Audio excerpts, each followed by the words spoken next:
Саламатсыңар балдар. Манайыңар жакшыбы? Келгиле анда таанышалы. Менин атым Гулина Батракеева. Мен химия сабагынан берем. Анда эмесе бүгүнкү сабакты баштайлы балдар. Бүгүнкү биринчи сабак химия предмети, заттар жана алардын касиеттери деп аталат. Адегенде келгиле үй тапшырмасын жазып алабыз.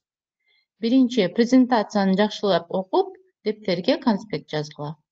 Экинчи химия окуу китебинен химия предмети темасын окугула. Жана үчүнчү химия деген темага кроссворд түзгүлө. Химия бул эмне жөнүндө илим балдар, эмнени окутат.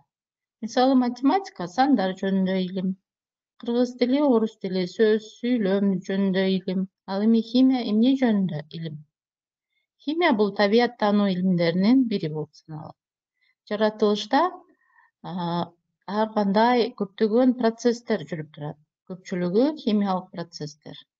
Мисалы жазында, жайында эмне үчүн жалбырактар жашыл, күзүндө сары же кызыл болуп калат. Мындай химия түшүндүрөт. Же фотосинтез процесси дагы химиялык процесс экенин унутпагыла. Жана химияда көптөгөн башка процесстер, биздин организмде дагы көптөгөн процесстер жүрүп турат. Демек, химия кызыктуу илим экенин же укмуштуу илим деп айтсак болот экен, сыйкырдуу илим десек да болот. Эмне себептен? Анткени газдан эле биз кездемелерди ала алабыз, же болбосо капкара көмүрдөн ар кандай башка түстөгү заттарды ала алат экенбиз, же болбосо кызыл зат сары таска түскө айланып кетет. Жана ушул сыяктуу көп мисалдар. Демек, химия керектүү, кызыктуу илим экен. Аны биз үйрөнүп билишибиз керек балдар. Келгиле, үйгө кирсек, биз ар кандай буюмдарды көрөбүз, Мисалы, гүл салынып турган ваза, же асма шам, же үстөлдү карагыла. Бул жерде шире куюлган стакандар турат. Бул ваза, асма шам, үстөл, стакандар эмнеден турат балдар? Туура, айнектен турган буюмдар, айнектен турган нерселер деп айтсак болот. Кийинки сүрөттү карасак, бул коңгуроо.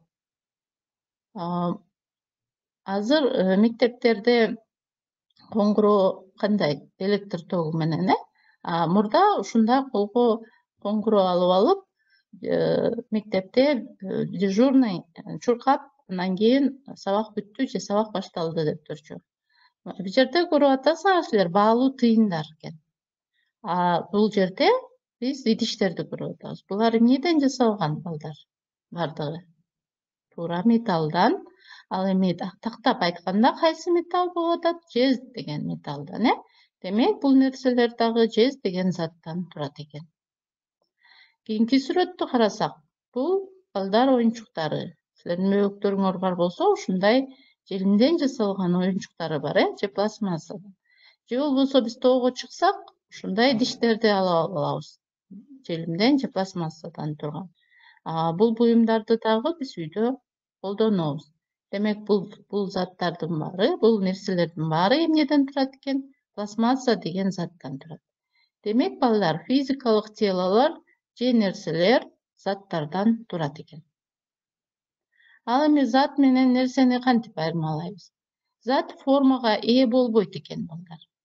Ал эми нерсе формага ээ болот. Мисалы, бул жерде карап көрөбүз. Сахароза, кант, тамчы, момпосуй, балка, муз, темир, ацетон, сода, айнек, чайнек, уксус, крахмал, жыгач кашык же спирт деп турат.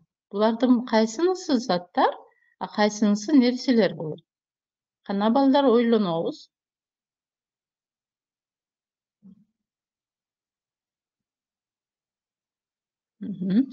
Анда эмесе туура жоопту карайлы. Заттар жана нерселер. Кайсылар көбүрөөк болуп атат? Заттар көбүрөөк, Мынакей карайбыз. Кайсылар заттарга кирет экен? Сахароза, темир, муз. Муз деген эмне? Бул суу, Бирок катуу абалындагы суу бул. Уксус ар бирибиздин үйүбүздө бар, Крахмал, спирт, ацетон, сода. Булар заттар экен балдар. Ал эми нерселер момпос уй, канттан жасалат же кант сахарозадан жасалат. Балка, тамчы, кандайдыр бир формага ээ болуп атат, Айнек, чайнек. Бул жерде чайнек эмнеден жасалганы дагы көрүнүп турат. Айнектен жасалган. Демек, айнек деген заттан жасалган чайнек нерсе. Кашык, жыгач кашык, шекер. Демек, бул нерселердин ар биринин өзүнүн формалары болот. Демек, химия деген бул эмне жөнүндө илим экен? Эң негизгиси заттар жөнүндө илим экен. Алардын түзүлүшү, физикалык жана химиялык касиеттери жана заттардын бири-бири менен аракеттениши. Ал эми заттар бири-бири менен аракеттенсе, биз аларды химиялык реакциялар деп атайбыз. Демек, химия, заттар, алардын түзүлүшү, физикалык жана химиялык касиеттери жана химиялык реакциялар жөнүндө илим десек дагы болот экен, балдар. Заттар агрегаттык абалдарга ээ болот. Кайсыл агрегаттык абалдарга? Бул газ, суюк, катуу жана 4-чү агрегаттык абал бар, бул плазма түрүндөгү абал. Ал плазма түрүндө мисалы үчүн күн болот. 3 агрегаттык абалдын газ, суюк, катуу сүрөттөрүн карасак, анда бул газ түрүндөгү заттар, аларды идиште молекулалар болсо башаламан жайгашкан жана ошол идиштин көлөмү боюнча таркалган, молекулалар. Анан молекулалар ортосундагы аралыктарды карасак, өтө чоң. Суюк затты карайлы. Бул жерде молекулалар ортосундагы аралык азайган, бирок иреттүүлүк дагы эле жок. Ал эми катуу затты карагылачы. Бул жерде ар бир атомдун өз орду бардай да, иреттүүлүктө жана бир кандайдыр бир катарда тизилип турат. Демек, бул жерде бул сүрөттөн дагы эмне жөнүндө айта алабыз? Заттардын тыгыздыгы жөнүндө айтабыз. Газдардын тыгыздыгы кичине болот экен, демек, суюктуктардыкы орто болот, катуу заттардыкы тыгыздыгы чоң болот экен, балдар. Заттар бир агрегаттык абалдан экинчи агрегаттык абалга өтө алышат. Мисалы, суюк заттын катуу абалга өтүүсү бул тоңуу деп аталат. Мисалы, суу тоңсо, муз пайда болот. Ал эми суюктуктун газ абалга өтүүсү бул буулануу деп аталат. Силер чайнекке суу коюп чай кайнатканда буулана берип, эгер убагында өчүрбөсөңөр, ал суунун көлөмү азайып калат. Эмне себептен? Анткени көпчүлүгү бууга айланып кетет. Бул буулануу, балдар. Ал эми заттын катуу абалдан газ абалга өтүүсү сублимация деп аталат. Мисалы, катуу йодту алып койсок, ал суюктукка айланбастан дароо эле газга айланат экен. Бул сублимация, балдар. Балкып эрүү деген эмне? Бул катуу заттын суюк абалга өтүүсү. Муну биз качан карайбыз? Мисалы, катуу заттар, металлдар же айнек ысык температурада балкып эрийт. Сүрөттө бул металлдын балкып эрүүсү. Заттар ошондой эле жөнөкөй жана татаал деп бөлүнөт, балдар. Жөнөкөй заттар деген эмне? Бул бир түрдүү атомдордон турса, жөнөкөй заттар деп аталат. Мисалы, суутек. Бул бир түрдүү суутектен турган зат. Башка мисалдар айтсак, кычкылтек, азот, алюминий, алтын. Менделеевдин таблицасындагы бардык элементтер эгерде эркин түрдө кездешсе, булар жөнөкөй заттар деп аталат. Демек, жөнөкөй заттар ошол таблицадан карасак болот балдар. Татаал заттар бул эки башка же андан көп атомдордон турган заттарды айтабыз. Мисалы, суу эки атом суутектен жана бир атом кычкылтектен турат. Демек, суу татаал зат.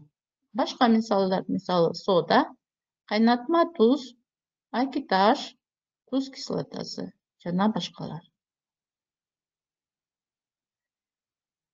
Заттын касиеттери деген эмне? Бул заттарды бири-бири менен кантип айырмалайбыз?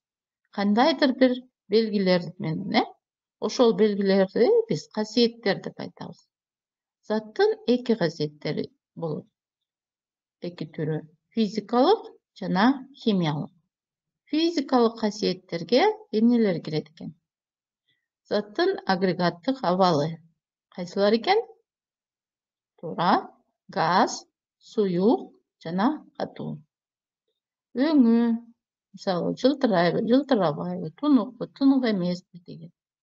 Түсү, кызылбы, акпы, жашылбы десек, кайноо, балкуу жана тоңуу температурасы дагы кирет физикалык касиеттерге. Тыгыздыгы, жыты, кээ бир заттарды жыты болот. Даамы, эригиштиги, бул жерде сууда кандай эрийт же башка суюктуктарда кандай эрийт экенин дагы карасак болот. Электр тогунун өткөргүчтүгү, мисалы, көбүнчө металлдар токту жакшы өткөрөт, жылуулук өткөргүчтүгү жана магнитке тартылышы жана башка дагы физикалык касиеттер бар балдар. Мисалы, суунун физикалык касиеттерин айтып көрөлү. Суу, суюк зат, тунук, түсү жок, кайноо температурасы 100 градус Цельсияда кайнайт. Ошондо буга айланат деп айтсак болот, Тоңуу температурасы 0 градусов Цельсия. Цельсийдин 0 градусунда. Демек, 0 градуста суу тоңуп музга айланат экен. Тыгыздыгы 1 грамм миллилитрге. Демек, бул жерде карасак, ушул суунун дагы бир өзгөчөлүгү канча грамм болсо, ошончо миллилитр болот. Мисалы үчүн 1 литр суу 1 килограмм суу. Жыты жок, даамы жок. Эригиштиги өзү эриткиче көп нерселерди эритет экен. Ал эми электр тогунун өткөргүчтүгү начар. Суу өткөрбөйт деп да айтсак болот. Таза суу сууну электр тогун жакшы өткөрбөйт. Ал эми крандан аккан суу, бул болсо башка туздардын да аралашмасы бар болгондуктан алар электр тогун жакшы өткөрөт балдар. Демек, физикалык касиеттер кайсылар экенин эстеп калдыңарбы балдар? Анда эмесе заттын химиялык касиеттери кайсы? Заттын химиялык касиеттерине анын заттын химиялык активдүүлүгү кирет. Мисалы, металлдар ар кандай болот, бирок бир металл жакшы реакцияга бат кирет, бир металл реакцияга жай кирет же кирбей коет. Реакцияга катышуу жөндөмдүүлүгү канчалык жөндөмдүү жана бир заттын башка затка айлануусу. Ошондо биз химиялык касиеттери деп айтабыз. Мисалы, балдар, металл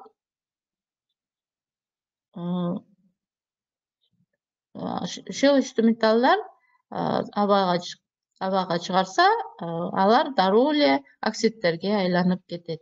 Металл металл эмес болуп калат. Демек, бул металлдардын химиялык касиеттери.